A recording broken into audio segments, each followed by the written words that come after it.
Okay, sorry about that. I'm back. Let me go ahead and switch this back over here.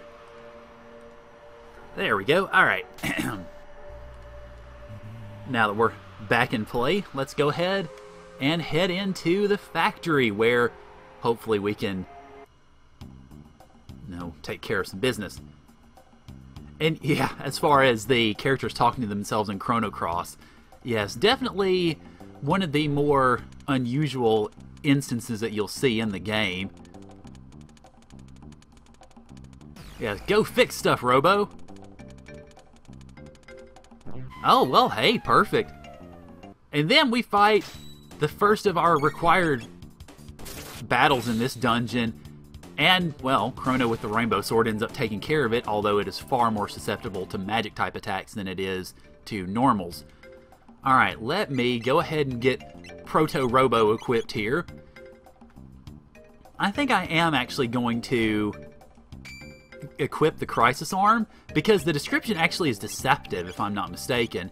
It's not that your attack changes below 10 HP, it is that if you equip it and your HP, your last HP digit is 9, you will do ultimate damage, and then your damage drops from there.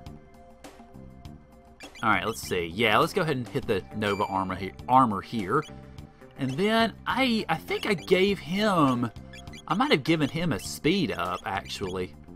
Let's see. I don't remember what I gave him. I'll give him the dash ring, I guess.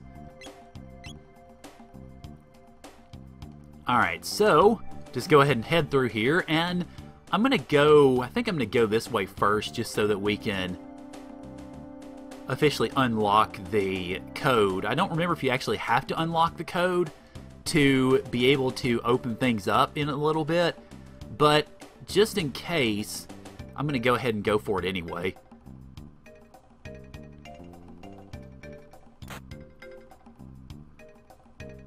Yeah, I don't know. As I mentioned, I haven't played the DS version, so I wouldn't know what to tell you on that. You don't think? I don't think. Okay. Well, I can at least show off a little bit of it anyway. Let's see. No, that doesn't ever do anything. I don't even know why that thing's there. Alright, now, can I avoid getting caught? I probably am not going to be able to, but worth a shot anyway. Oh, wow. I was surprised. I didn't think I was even going to be able to avoid that one. Alright, then you got 1, 2, and I missed my opportunity because I should have gone there. Boy, I really should have gone there. Dang.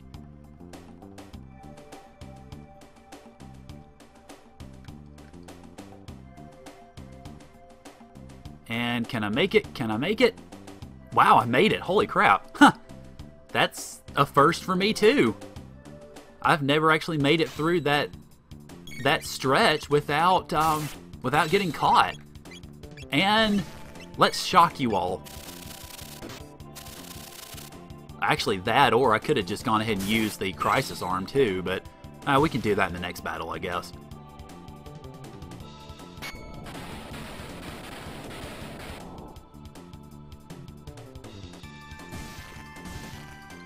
Good grief, it's fun going through this game overpowered.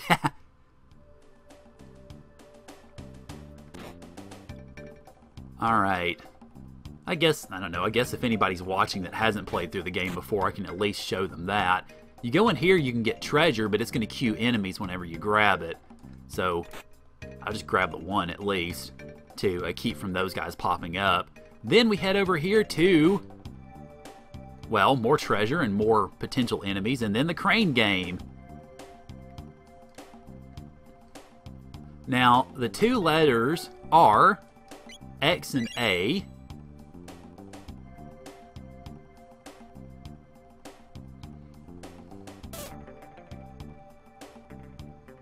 Just to get that one out of the way.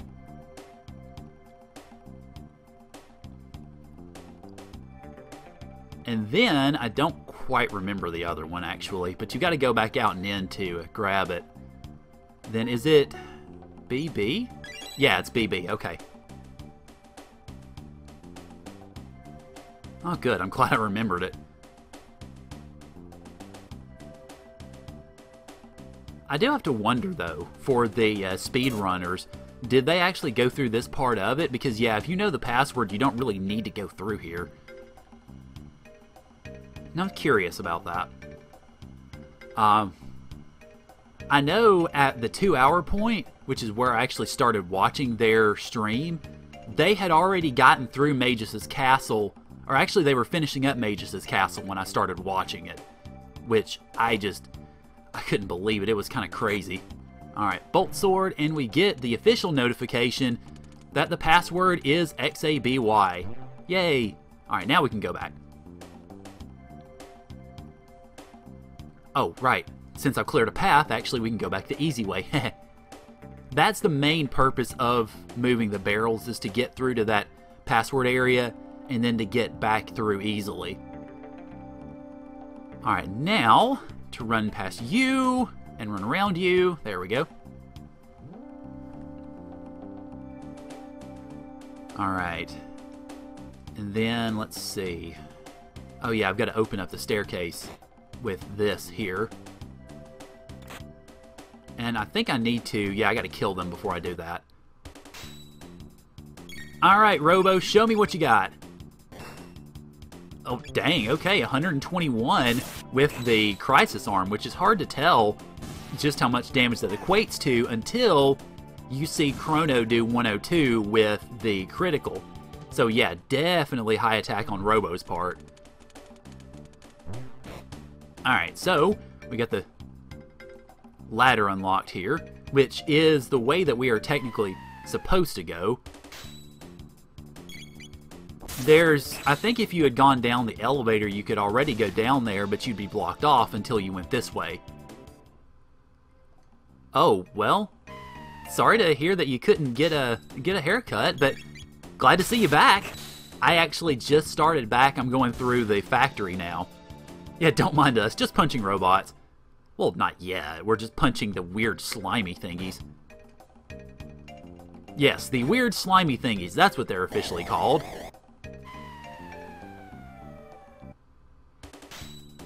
Oh, okay. Yeah, I couldn't remember if it was top or bottom wall on that one. Oh well. Nah. Fortunately, again, it's not going to take us very long. So, it only wastes about 15 seconds of y'all's time. Alright, so, let's see. Let's just grab the treasure real quick since it's right there. And then, turn this off. Yes, we're punching acid. Well, it's better than tripping on it, I guess. Just saying. Yay, defense lasers are off, and we get to fight 5 of these suckers, which means a nice rousing bout of Luminaire for the win. Heh.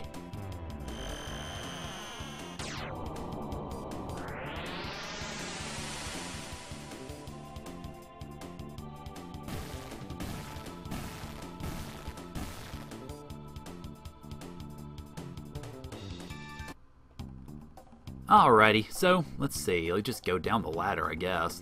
Make it a little quicker. And then, of course, we have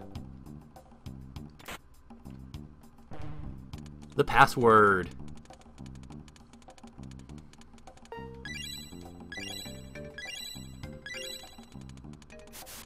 Which, incidentally, is just basically a counterclockwise circle starting from 9 o'clock on a traditional controller, which is nice.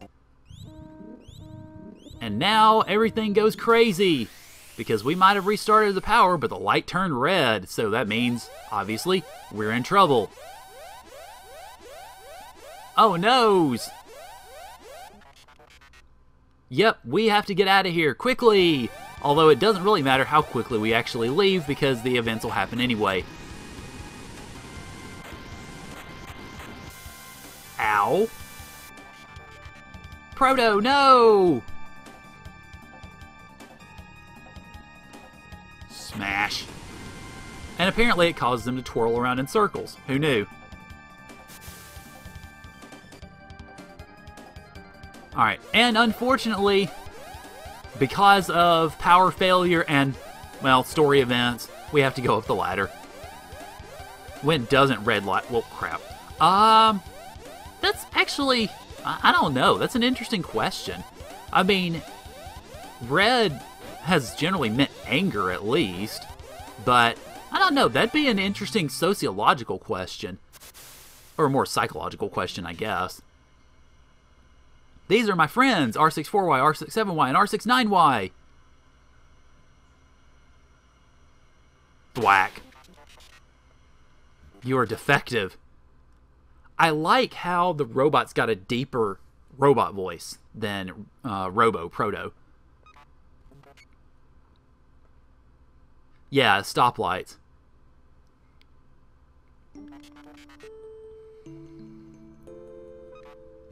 I'm a defect. Oh, poor Robo.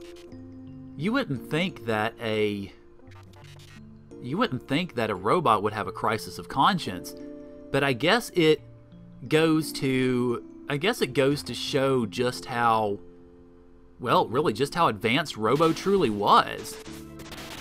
Now, you can try to hold this back, but if you try to go after them, it's just going to keep, Proto's just going to keep repeating the line as they're beating him up.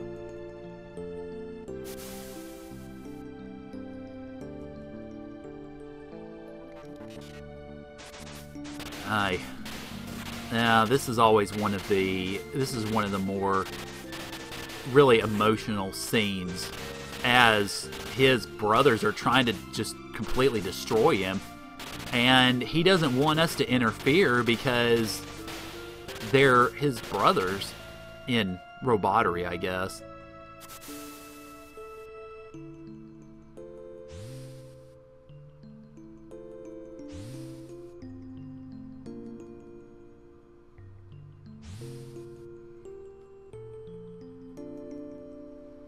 Yeah, and we only knew him for about 10 minutes. Now, I love Lucia's response to this. No, let's take care of you. So, yep, I figure another heaping helping of Luminaire should take care of these guys. We'll take care of most anything in the game, of course, but definitely these guys.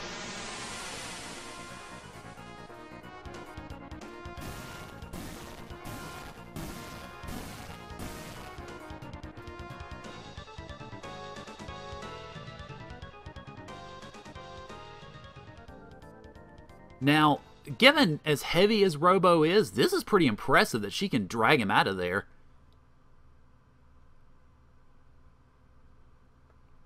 Of course, the dialogue changes a little bit if you had Aqua in the party as opposed to Bly, but either way, he ends up getting taken back to Proto Dome anyway.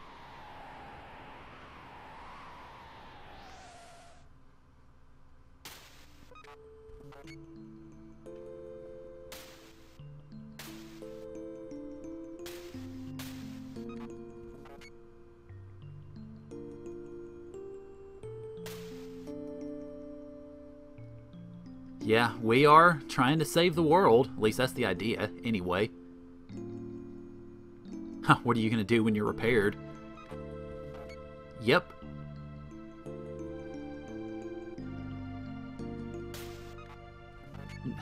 No one... I like that line, too. No one's ever asked me that before. Again, establishing, those little scenes of character establishment, of character interaction and development are really great here. Fortunately, though, we were able to fix up Proto/Robo. And so we get Robo's music to lead us through here. Yes, please come with us, because you're really awesome.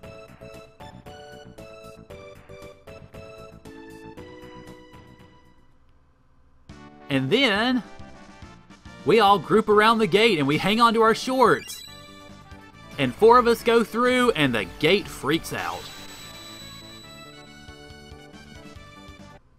Yeah, that's true. I mean, Robo, in a lot of ways, character-wise, is a bit of an afterthought until the side quest. We are in the middle of nowhere where we can't do anything with those just yet. So all we can really do is heal ourselves up. And let me go ahead and save here.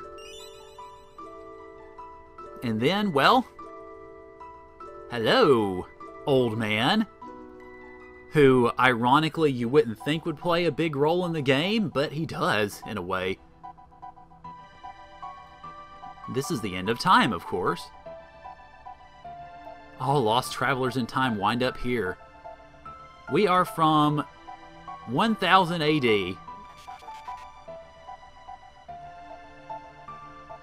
Now, I like that it goes into the idea of the conservation of time, which is a cute way of saying, hey, guess what? You can't have more than 3 folks in your party. Sorry, folks.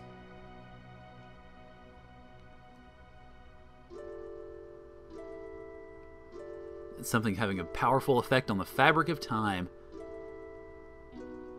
Yeah, unfortunately, one of us do have to stay here. Don't worry, you're going to have some company eventually.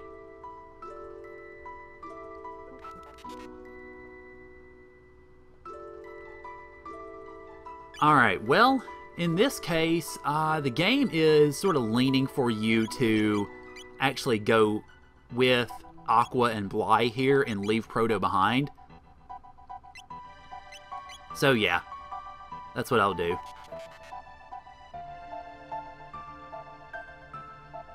But fortunately, yeah, you can switch out at any time. Alright, the Pillars of Light we saw when we came in, that's how we get back. And of course, by the gate, it's talking about this one.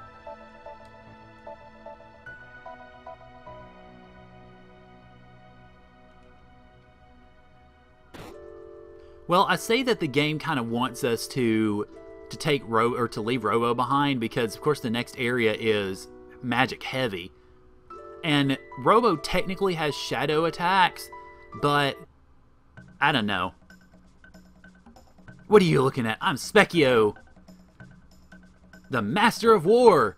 Now, ironically, the statement that he makes is true, except in one instance, because if he looks, basically, you say strong. If you're strong, I look strong. If you're weak, I look weak. The only exception to that is if you hit level 99. When your characters hit level 99, he turns into a red new, which looks weak, but that is the strongest fight you can have against him. Oh boy. And then, of course, it's talking about Kingdom where magic flourished. We will be visiting that place later.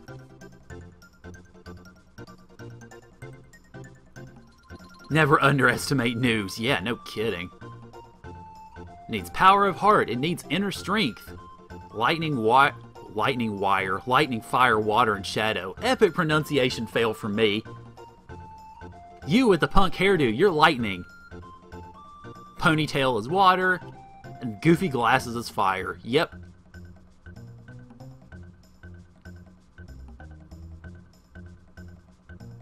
Now, sadly, I always had problems with this because I always accidentally went out the dang door here. And it's an easy thing to do in regards to, I guess, trying to take care of this, although, I don't know, it's not all that tough, but I just want to make sure that I don't go flying out the door and have to do this all over again. And then, once you get back to the door the 3rd time, just walk up to him. And we're victorious, somehow.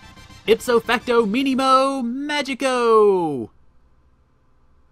Do we want to try it out? Nah, not yet.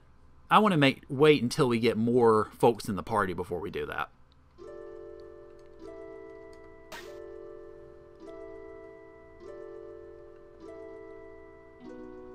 But first, you need to return to your era, hint hint. The longer you remain here, the harder it will be to change that which must be changed. Technically not, but okay. Alright, so we've got 3 possibilities here, including we can go back to 65 million BC already, but it wants us to go to Medina Village in 1000 AD to further the plot and such.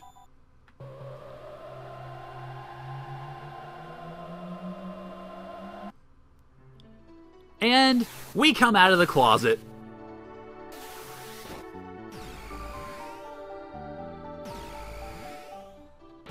I do love, though, after we literally come out of the closet. Did you people just come out of the closet? Get out of here. Coming and going out of our closet at all hours. They seem to be rather okay with us, though. Ancestors of mystics who lost a war against human beings. Rut-row. But basically, it tells you where to go next. Mystics aren't supposed to get along with humans, but yet they do.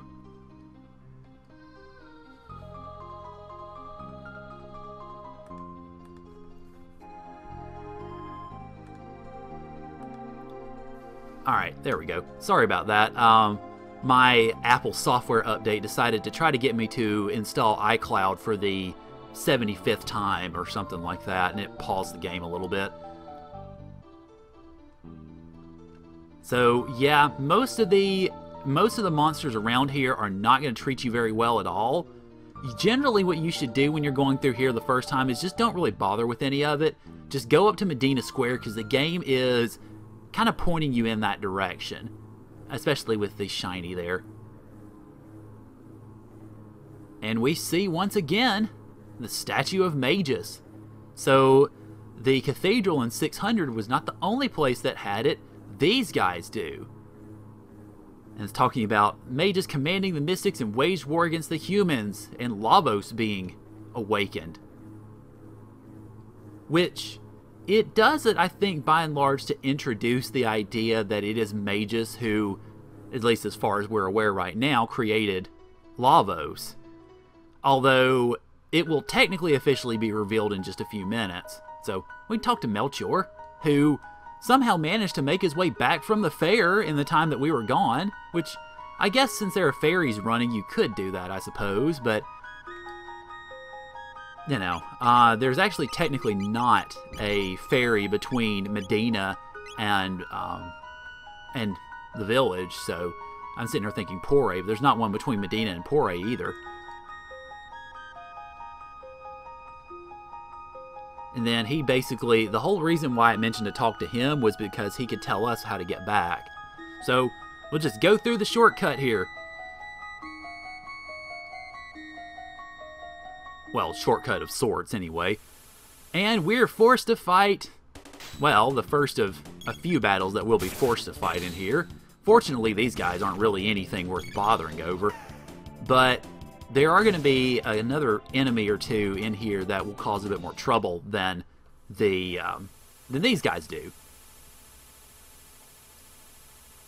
Now, I kind of wish that there had been more music here instead of just the sound of the water falling. But there's not, so crap. Oh well. I gotta kill, let's see. Let me use Chrono on the gin bottle, because I think the gin bottle is, never mind, it is not vulnerable. Okay.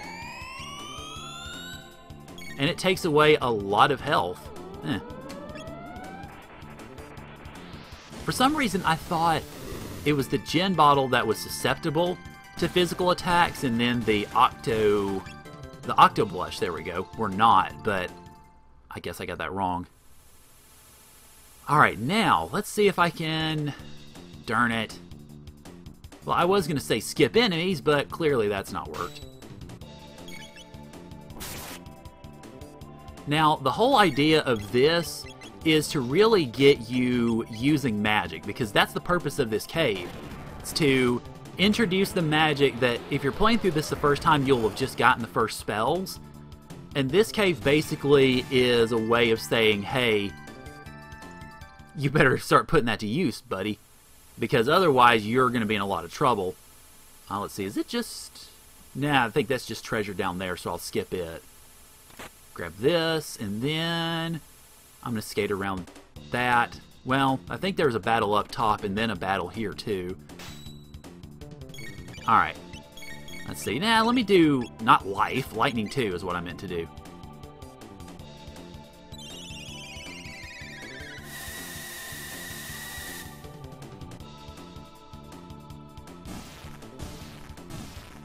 Yeah. Good to make people understand, yes. Yeah, it does introduce some strategy into things. And we get the rollers, I think. Yeah, the roly-polies.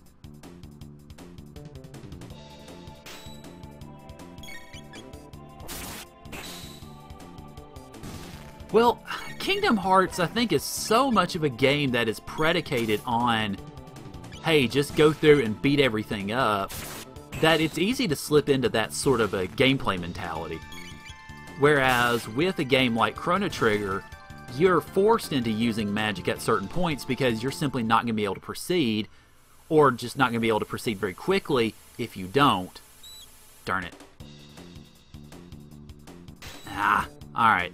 Let's see, I think these guys have to be hit with magic as well. Yeah, alright.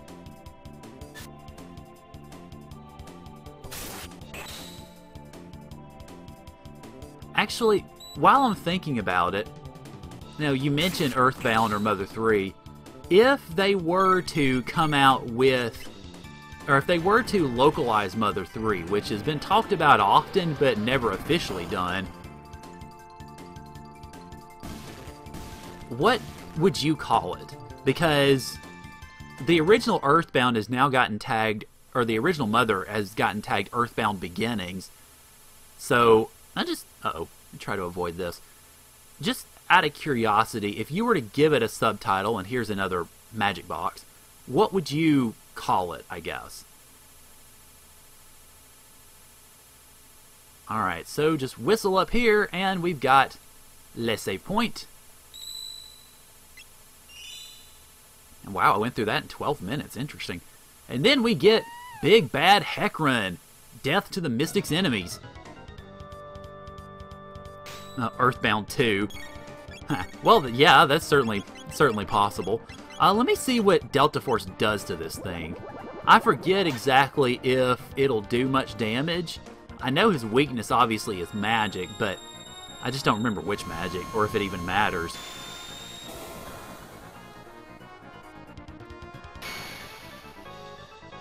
Sunbound. Oh, okay, that'll work. If only the great Magus who brought forth Lavos had destroyed the human race, we'd have won! Ah! In a bad imitation of Chewbacca.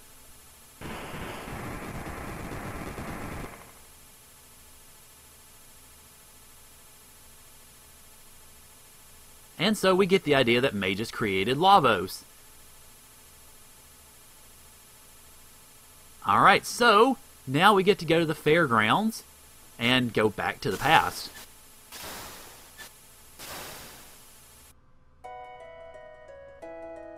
But before we do that, it's a good idea at this point to start going to Luca's house, or Lucia's house. Well, actually, I guess not yet. Tabin's not home yet. Okay. Well, a little bit later it's a good idea to start going to Lucia's house to start getting stuff. But you can go by the market if you saved Fritz. Oh, hey, Tree Jam, thanks for coming in. Good to see you. It's been interesting so far. We're close to 3 hours into the Super Stream, or Long Stream, or whatever you want to call it. We are about to go back and face off in the past against Ozzy and company, so should be interesting.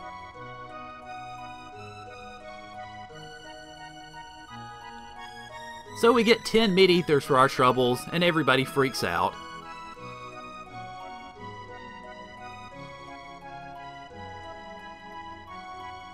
Yeah, we're just giving away some of the merchandise.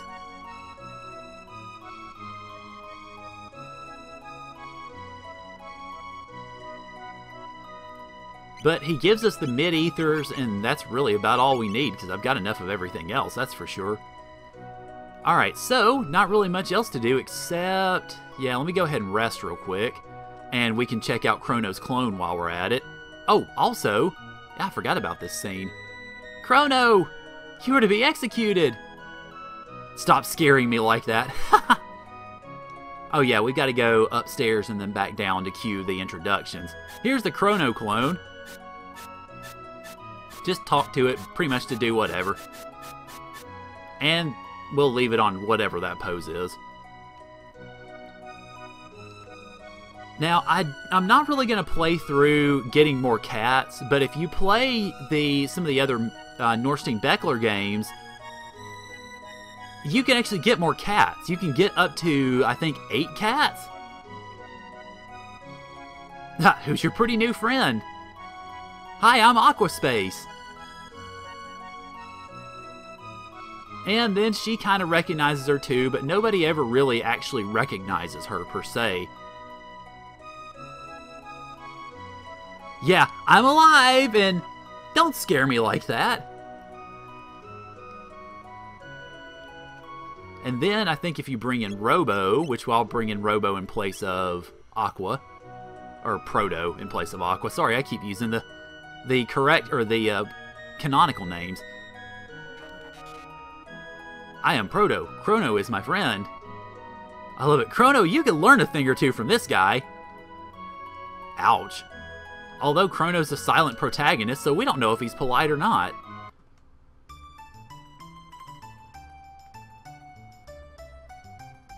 That's like Superman taking off his glasses.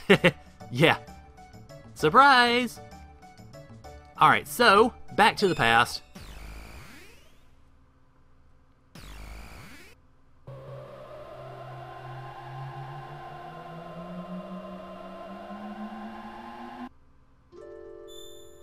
And that automatically opens up the time gates for 1000 AD for the Millennial Fair and for Truce Canyon here, which is where we want to go. You can end up ultimately getting 9 gates at the end of the game, but getting the 9th one actually takes a little bit of doing. Well, sort of. It's a bit of a tricky endeavor as far as how to get it. Boo, I don't want to fight you guys. Y'all are a waste of time. Granted, all of about 15 seconds at this rate, but still a waste of time. And, well, we actually do get a good example of just how powerful Robo can be. I mean, when that Crisis Arm is in effect and his HP is at the 9s, he does about 20% more damage than Chrono does at critical rate. I think we need to go to the bridge first, if I'm not mistaken. See, because we got to talk to him, and then queuing our rations have run out. Okay. Alright, yeah, I think that cues what we need to do. Because we talked to these guys. Yeah, it's just going to talk about Magus' troops being in battle. Alright, so yeah, that cues what we need to do, which is to go back up to the castle, and, well, have ourselves a little bit of a chat.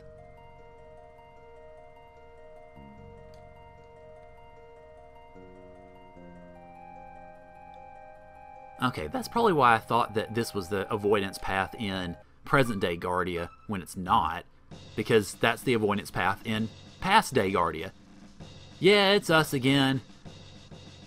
Now, one thing, actually, that is worth noting is if you go up here, this is a little bit of an optional scene. You don't actually have to watch it. But if you go up here, you can see a scene. I think it's this room. Is it this room? Crap. Darn it, it's not this room. Okay, sorry, other side. But if you go up to the king's room, you can actually see a little bit of a scene between him and the queen where he wants to get out on the battlefield, but he's injured. So let's go up there and check that out just a second.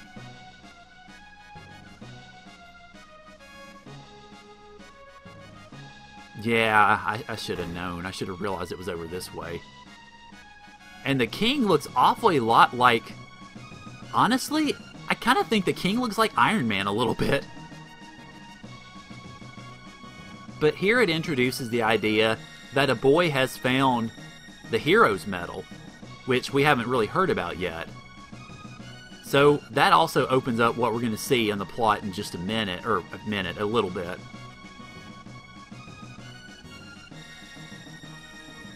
Alright, but the big conversation that we really need to have here is to go down to the kitchens. Marley's ancestor is Iron Man. Yeah. I guess that's where she gets the money. I don't know. Although, I've got to wonder what happened with the technical acumen. She didn't get any of it. Hi, grow up. And that little exchange is going to initiate something that's going to happen in just a second, because he's not going to give us anything for the troops, but if we head down this way, the chef comes catching up with us. And he manages to glide all that way down to us without ever really moving his legs, which has to have been impressive. But we got the jerky that we technically already have, because Tony Stark is selfish. Yeah, there you go. And he'd better come back alive. Which is the chef's very gruff way of saying he cares. He knows how to wave dash. Yeah, there you go. That'll explain it.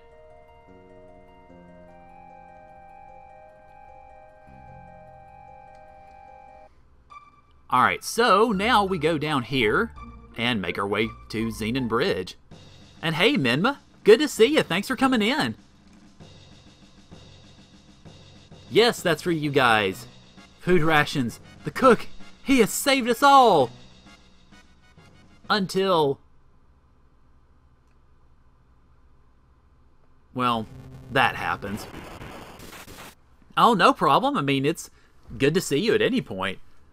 I've been going for about 3 hours now, I think, so we are about to push through, with the help of the Knights of the Square Table, to the southern continent.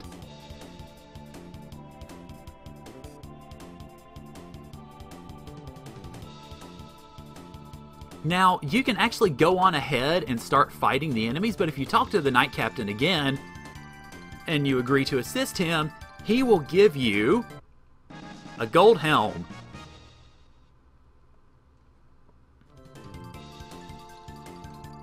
Wait, greatest line in the game. Wait, which line was that?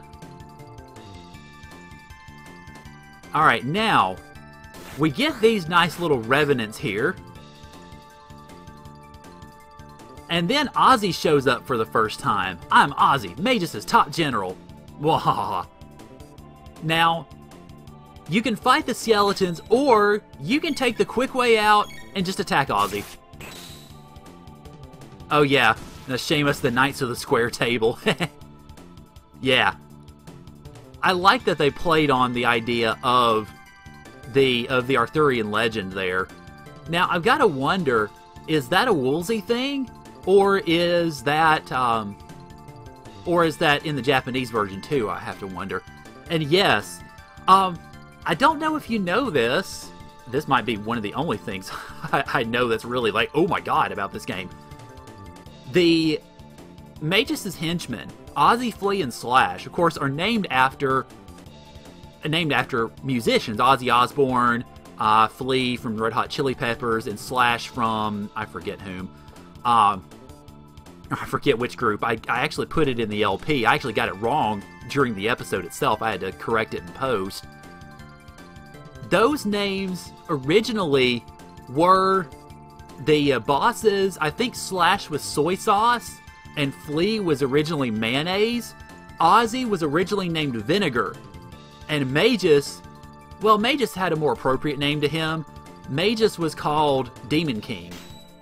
So those were the original Japanese names. I actually ran across that. Oh crap, I meant to attack Ozzy.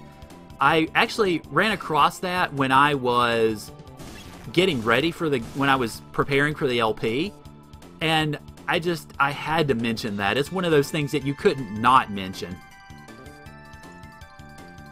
Okay, Slash is from Guns N' Roses. I think I said in the I think I mentioned in the voiceover that he was from Motley Crue, and then turned out I was wrong. And then Ozzy gets all of the skeletons together and magically fuses them into one of the most irritating bosses of the early game. Ugh, I do not like this guy. Zombor! Alright, now, this is where I'm going to get into a little bit of trouble, because I think I should have actually brought Marley with me in this. But, fortunately, I can still go ahead and use this, and it shouldn't be too bad. Captain Planet, yeah. Oh yeah, I mean, he's not hard, with especially powered up, but I just remember him being really difficult when I played the game originally.